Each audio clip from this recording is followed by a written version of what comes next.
أعوذ بالله من الشيطان الرجيم بسم الله الرحمن الرحيم وهو القاهر فوق عباده ويرسل عليكم حفظا حتى إذا جاء أحدكم الموت توفته رسلنا وهم لا يفرطون ثم ردوا إلى الله مولاهم الحق ألا له الحكم وهو أسرع الحاسبين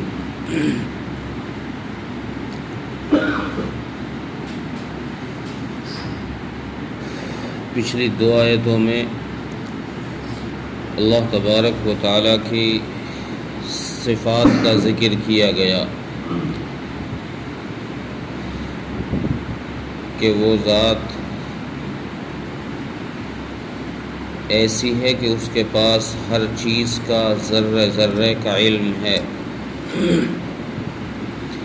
پھر اس کی قدرت کو بیان کیا گیا کہ وہ بڑی قدرت والا ہے، ہر چیز پر قادر ہے، انسان کو روزانہ مارتا ہے پھر زندہ کرتا ہے، یعنی سلاتا اور جگاتا ہے۔ اس آیت میں بھی اللہ تبارک و تعالیٰ کے قہار اور غالب ہونے کو بتایا گیا۔ قہار کہتے ہیں اس غالب کو جس کا مقابلہ کرنا ممکن نہ ہو، جس کا مقابلہ نہ کیا جا سکتا ہو، ایسی ذات کو کہتے ہیں قہار۔ تو اس آیت میں اللہ تبارک و تعالیٰ کو قہار کہہ کر اس طرف اشارہ کیا ہے کہ اس کائنات میں اس ذات کا مقابلہ کرنے کی طاقت نہیں ہے۔ کوئی شے اس کائنات کی اللہ کا مقابلہ نہیں کر سکتی۔ اس لیے فرمایا کہ اللہ تبارک و تعالیٰ اپنے بندوں پر غالب ہیں، اور پھر اللہ تبارک و تعالیٰ نے غلبے کے ساتھ ساتھ چونکہ جو حاکم ہوتا ہے اس کی کچھ ذمہ داریاں ہوتی ہیں کہ اپنی رعایا کے حقوق کی رعایت رکھے۔ بادشاہ بنایا جاتا ہے تو بادشاہ کی ذمہ داری ہوتی ہے کہ رعایا میں کسی پر ظلم نہ ہو، کسی کے ساتھ ناانصافی نہ ہو، ان کا نظام کیسے چلے، یہ سب اس کی ذمہ داری ہے۔ تو اللہ تبارک و تعالیٰ جب قہار ہیں تو اللہ تبارک و تعالیٰ نے اپنے بندوں کے لیے ان کی زندگی گزارنے کے اسباب بھی عطا فرمائے ہیں، اور زندگی گزارنے کے ساتھ ساتھ ہر انسان کے لیے اللہ تبارک و تعالیٰ نے کچھ محافظ یا باڈی گارڈ کہہ لیجئے وہ بھی متعین کیے ہیں جو ہر انسان کے ساتھ ہر وقت رہتے ہیں۔ یعنی اللہ تبارک و تعالیٰ کی طرف سے بھیجے ہوئے فرشتے یہ انسان کے باڈی گارڈ ہیں جو ہر وقت انسان کے ساتھ رہتے ہیں، اس کی نگرانی کرتے ہیں، اس کی حفاظت کرتے ہیں کہ کوئی اس کا کچھ نہ بگاڑ سکتا۔ اسی لیے آپ نے بعض دفعہ دیکھا ہوگا کہ بڑے بڑے حادثات میں انسان اپنی جان بچا لیتا ہے، اس کی جان بچ جاتی ہے، پھر انسان یہ کہتا ہے کہ یار پتہ نہیں ایسا محسوس ہوا کہ کسی نے مجھے پکڑ کے کھینچ لیا ہو، کسی نے مجھے بچا لیا ہو۔ تو یہ بچانے والے یہ وہی فرشتے ہوتے ہیں جو اللہ تبارک و تعالیٰ کی طرف سے محافظ ہوتے ہیں، انہی کو محافظ کہا گیا۔ اب بعض مفسرین نے تو فرمایا کہ یہ محافظ وہ فرشتے ہیں جو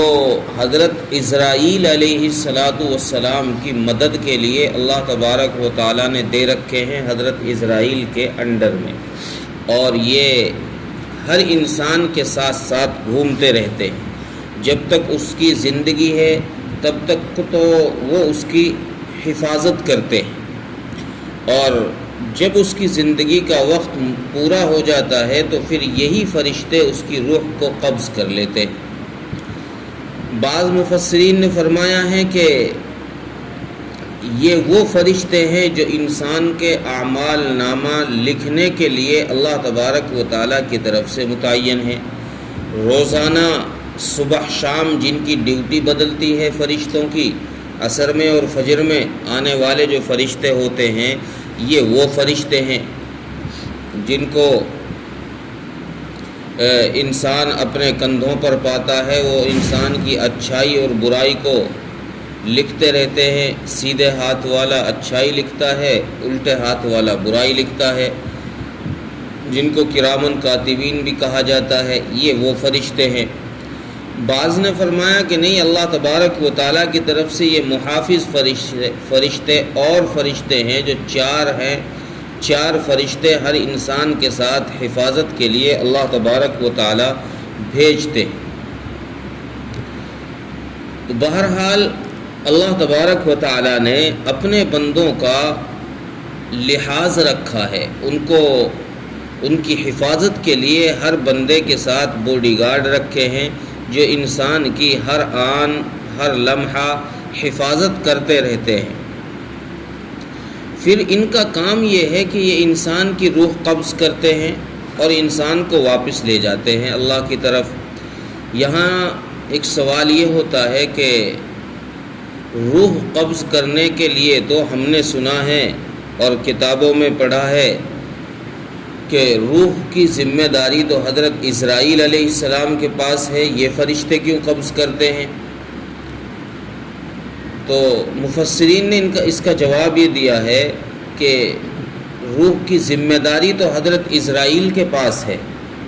لیکن حضرت اسرائیل علیہ السلام کی مدد کے لیے اللہ تبارک و تعالیٰ نے جو فرشتے بھیج رکھے ہیں،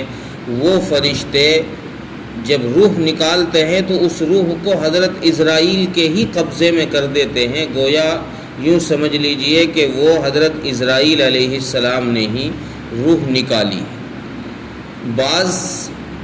چونکہ انسان کی روح کیا، ایک روایت میں ہے کہ حضرت اسرائیل علیہ السلام خود فرماتے ہیں کہ میں کسی مچھر کی روح کو بھی بغیر اللہ کی اذن کے نہیں نکالتا، یعنی جب تک اللہ کا حکم نہیں ہوتا مچھر بھی اس وقت تک نہیں مرتا۔ تو حضرت اسرائیل علیہ السلام جو روح نکالتے ہیں، اب یہاں ایک ذہن میں یہ بھی سوال آ سکتا ہے کہ اتنی بڑی کائنات ہے، کوئی مغرب میں مر رہا ہے، کوئی مشرق میں مر رہا ہے، کوئی بعض دفعہ ایک حادثے میں کئی سو سینکڑوں ہزاروں لوگ ایک دم سے مارے جاتے ہیں، تو ان سب کی روح اسرائیل علیہ السلام کیسے نکالتے ہیں؟ ایک روایت میں ہے کہ حضرت اسرائیل علیہ السلام کے سامنے اس کائنات کو اللہ تبارک و تعالیٰ نے اتنا چھوٹا کر دیا ہے، یا یوں کہہ لیجئے کہ حضرت اسرائیل علیہ السلام کو اللہ تبارک و تعالیٰ نے اتنا بڑا بنا دیا ہے کہ یہ کائنات حضرت اسرائیل کے سامنے ایسی ہے جیسے تمہارے سامنے کسی تشتری میں فروٹ رکھے، پلیٹ میں فروٹ رکھ دیے جائیں تو اس پلیٹ کے کسی کونے سے بھی آپ چاہو تو فروٹ اٹھا کے کھا سکتے ہو۔ اللہ تبارک و تعالیٰ نے اسرائیل کو اتنا پاورفل بنایا ہے، اتنا بڑا بنایا ہے کہ یہ کائنات مشرق سے مغرب، شمال سے جنوب، یہ اس کے سامنے ایسی ہے جیسے ایک پلیٹ، تو وہ جس پر چاہتا ہے اسی کی روح قبض کر لیتا ہے، اس کو کوئی مشکل پیش نہیں آتی۔ یہ مشکل ہمیں محسوس ہوتی ہے کہ بھئی ایک فرشتہ کام اتنے سارے تو کیسے کرے گا؟ جب اللہ تبارک و تعالیٰ نے کام کی ذمہ داری اس کے ساتھ لگائی ہے تو اس کو وہ طاقت بھی عطا فرمائی ہے۔ اور اس کا آسان سا جواب یہ ہے کہ اللہ تبارک و تعالیٰ نے بھلے ہی ذمہ داری حضرت اسرائیل علیہ السلام کو دی ہے، لیکن حضرت اسرائیل کے ساتھ لاکھوں کروڑوں فرشتوں کو اس کا معاون بنا دیا، اس کا مددگار بنا دیا ہے۔ تو جس بھی روح کو نکالنا ہوتا ہے حضرت اسرائیل علیہ السلام اشارہ کرتے ہیں اور وہ فرشتے چٹکیوں میں اس روح کو نکال لیتے ہیں۔ اچھی روح ہے تو روایات میں آتا ہے کہ فرشتے جنت سے